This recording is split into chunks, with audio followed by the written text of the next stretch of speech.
اس بات کا یقین ہونا کہ موت کا وقت مقرر ہے، یہ نصیب والوں کا حصہ ہے۔ ادروائز اکثریت جو ہے نا وہ اہل ایمان میں سے بھی اتنا غلو کرتے ہیں کہ وہ یہ سمجھتے ہیں کہ اگر ہم کوئی سیکیورٹی کے میئرز لے لیں گے تو یہ چیز ہمیں موت سے بچا لے گی۔ ایسا نہیں ہو سکتا۔ سیکیورٹی کے میئرز لینا یہ سنت ہے، نبی صلی اللہ علیہ وآلہ وسلم بھی اس کا اہتمام کرتے تھے۔ اسباب اختیار کرنا سنت ہے، لیکن اسباب پر یقین کر لینا یہ کفر ہے۔ اسباب اختیار کرنا سنت ہے اور یقین مسبب الاسباب پہ رکھنا یہ ایمان کا حصہ ہے۔ کیونکہ دنیا کو اللہ تعالیٰ نے اسباب کے ساتھ جوڑا ہے، بظاہر ایسی چیزیں ہمیں نظر آ رہی ہوتی ہیں۔ میرے ایک بڑے قریبی دوست تھے، مجھ سے بھی چھوٹی عمر میں وہ فوت ہو گئے۔ 2017 میں جب مجھ پہ مرڈر اٹیمپٹ ہوئی تھی تو میں ان کی شاپ پہ انہیں ملنے کے لیے گیا، تو مجھے کہنے لگے کہ علی بھائی میں چاہ رہا ہوں آپ کے لیے نا 2-3 سیکیورٹی گارڈ رکھوا دوں۔ میں نے کہا کیوں؟ نہیں وہ دیکھیں نا یہ ایکٹیویٹی پرفارم ہوئی ہے۔ میں نے کہا اس وقت تو میں خیر کیجولی پھرتا تھا، تو اب ہم تھوڑی سی احتیاط کر لیا کریں گے اس حوالے سے، اور اس وقت بھی نہاتی حالت میں اللہ نے مجھے بچا لیا ہے تو الحمدللہ۔ تو اب بھی اگر موت مقدر ہوگی تو وہ میں ٹال نہیں سکتا۔ تو پھر میں نے انہیں ایک جملہ بولا، میں نے کہا میرے بھائی ہم باہر کی چیزوں کو تو کاؤنٹر فار کر سکتے ہیں، آپ سڑک پہ چلنے والی ٹریفک سے تو بچ سکتے ہیں اگر آپ ٹریفک سگنل کی پابندی کریں اور احتیاط کے ساتھ۔ پاکستان میں تو آپ کو دونوں طرف دیکھ کے سڑک پار کرنی پڑتی ہے، چاہے آپ 1 وے پہ ہوں یا 2 وے پہ۔ تو اس طرح کی جو موت کے گولے ہیں ان سے تو آپ بظاہر بچ سکتے ہیں، لیکن جو اندر کی ٹریفک ہے، جو روزانہ 1,00,000 دفعہ دل دھڑکتا ہے اور 10,000 لیٹر خون روزانہ پمپ کرتا ہے ہماری رگوں میں، اس سے کون بچا سکتا ہے؟ اگر دل فیل ہو جائے، گردے جو 25 دفعہ روزانہ ڈائلیسس کرتے ہیں اور ایک ڈائلیسس کی قیمت 8 سے 10,000 روپے مارکیٹ میں، 2.5-3 لاکھ روپے کا کام بغیر تکلیف کے گردے روزانہ کرتے ہیں، اگر گردے فیل ہو جائیں تو اس کے اوپر کون سا سیکیورٹی گارڈ بٹھایا جا سکتا ہے؟ آپ ذرا ایک ایک چیز کو گننا شروع کریں۔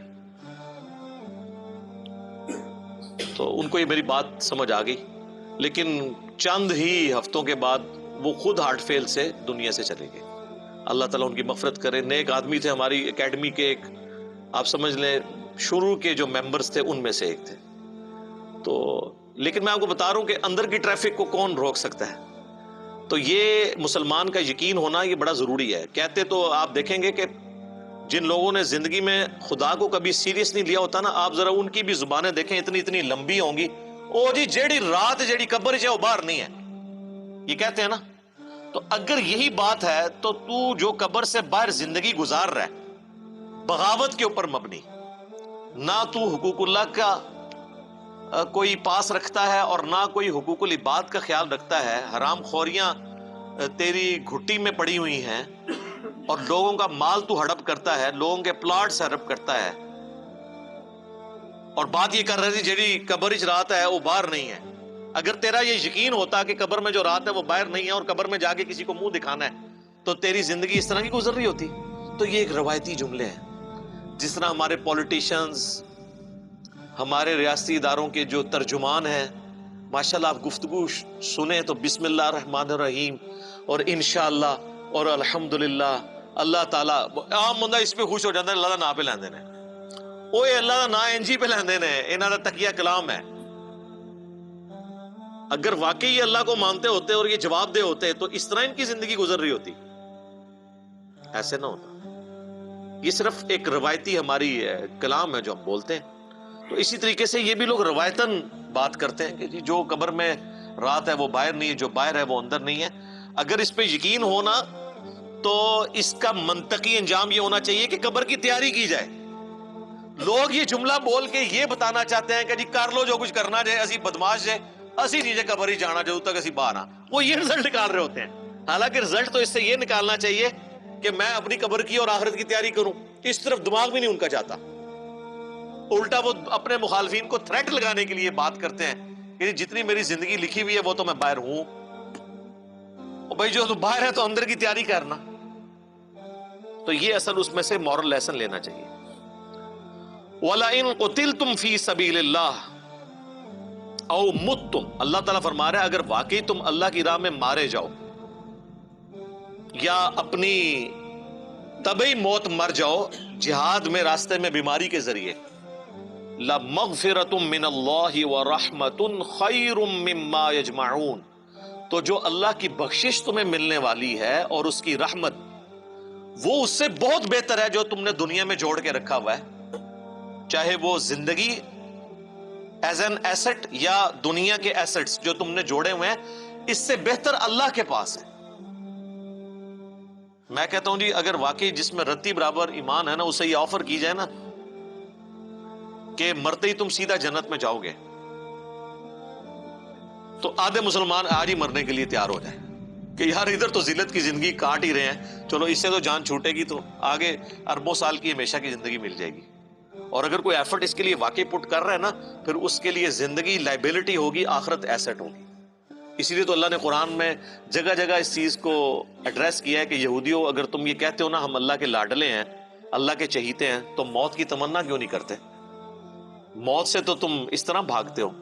یعنی یہ نہیں کہا جا رہا کہ تم کہو کہ اللہ مجھے مار دے، نہیں، تمنا اس اعتبار سے کہ جس طرح ایک شخص کو اپنے محبوب سے وصل کا انتظار رہتا ہے نا، تو تمہیں بھی اس چیز کا انتظار رہے کہ میں مر کے اپنے رب کا دیدار کروں گا، تو پھر مرنے سے تمہیں خوف نہ آئے.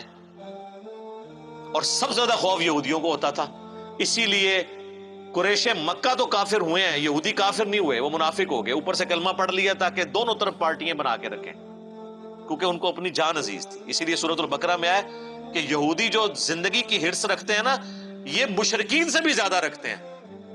حالانکہ وہ بت پرست تھے، لیکن وہ انہوں نے آ کے دیکھیں بدر میں، احد میں، خندق میں ڈٹ کے سامنے آ کے مقابلہ کیا، اعلانیہ انہوں نے انکار کیا، لیکن یہودیوں نے اعلانیہ انکار نہیں کیا، اوپر سے کلمہ پڑھ لیا، اندر سے جڑیں کاٹی. یہ بزدلی کی علامت تھی، ورنہ تو سامنے آ کے کہتے ہاں جی ہم نہیں مانتے، آ کے لڑو ہمارے ساتھ. تو دنیا کی محبت کی وجہ سے وہ بزدلی کا شکار تھے یہودی. تو اللہ تعالیٰ فرماتا ہے اگر آخرت تمہیں اتنی محبوب ہے تو تمنا کرو نا. تو یہی حال مسلمانوں کا بھی ہے. یہ کہنا آسان ہے کہ جی ہر وقت ہم موت کے لیے تیار بیٹھے ہوئے ہیں، لیکن تیاری کوئی نہیں ہے، بس تیار بیٹھے ہوئے ہیں. وہ سر آپ نہ بھی تیار بیٹھے جدو چکیا جانا ہے تو اسی چکیا جانا ہے، تہاڈی تیاری نال کچھ نہیں، تو اسی تیار نہ بیٹھو، تیاری کرو. تو اللہ تعالیٰ مارا ہے کہ جو اللہ کی راہ میں جہاد کے دوران طبعی موت مر جائے نا، اس کے لیے بھی مغفرت اور اجر عظیم ہے، کیونکہ وہ اللہ کی راہ میں وقف ہوا ہے نا. اور اگر شہید ہو جائے گا پھر تو نور لا نور ہے. اچھا وہ کیوں ہے اجر؟ اس نے اللہ کے لیے نیت تو کی ہے نا. حتیٰ کہ صحیح مسلم میں حدیث ہے کہ جو شخص شہادت کی تمنا کے ساتھ اپنے بستر پہ بھی مرے نا، اللہ اسے بھی شہید لکھتا ہے. اور صحیح مسلم میں حدیث ہے جس کے دل میں شہادت کی تمنا نہیں، وہ منافقت کی ایک شاخ پہ مرا ہے. کلی منافق نہیں ہے، لیکن منافقت کی اس کے اندر علامات پائی جاتی ہیں. کیوں؟ مسلمان کو تو ہر وقت شہادت کی تمنا رکھنی چاہیے، چاہے وہ شہید ہو یا نہ ہو. تو اگر وہ شہادت کی تمنا رکھتا ہے، اور شہادت یہ والی نہیں کہ مسلمان کا گلا کاٹے، پنجابی سندھی کا اور سندھی پنجابی کا، بلوچی پنجابی کا اور پنجابی بلوچی کا، یہ والی نہیں ہے شہادت، جو واقعی میدان جنگ والی شہادت ہو. تو اگر اس کی تمنا ہے تو اس کو تو بستر مرگ پہ بھی شہید ہوئے بغیر بھی شہادت کی فضیلت مل جائے گی. اور بخاری اور مسلم دونوں میں حدیث ہے، اللہ کے محبوب صلی اللہ علیہ وآلہ وسلم نے فرمایا کہ میری خواہش ہے کہ میں اللہ کی راہ میں قتل کیا جاؤں، پھر زندہ کیا جاؤں، پھر قتل کیا جاؤں، پھر زندہ کیا جاؤں، پھر قتل کیا جاؤں، پھر زندہ کیا جاؤں، پھر قتل کیا جاؤں.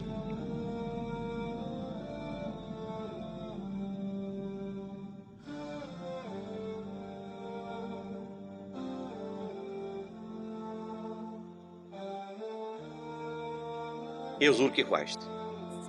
تو اللہ نے آنری طور پہ آپ کی خواہش پوری کی ہے، آپ کی موت زہر سے ہوئی. تو جس کو شہادت کی تمنا ہوگی اس کو بستر مرگ پہ بھی اللہ تعالیٰ ثواب دے دے گا انشاءاللہ تعالی.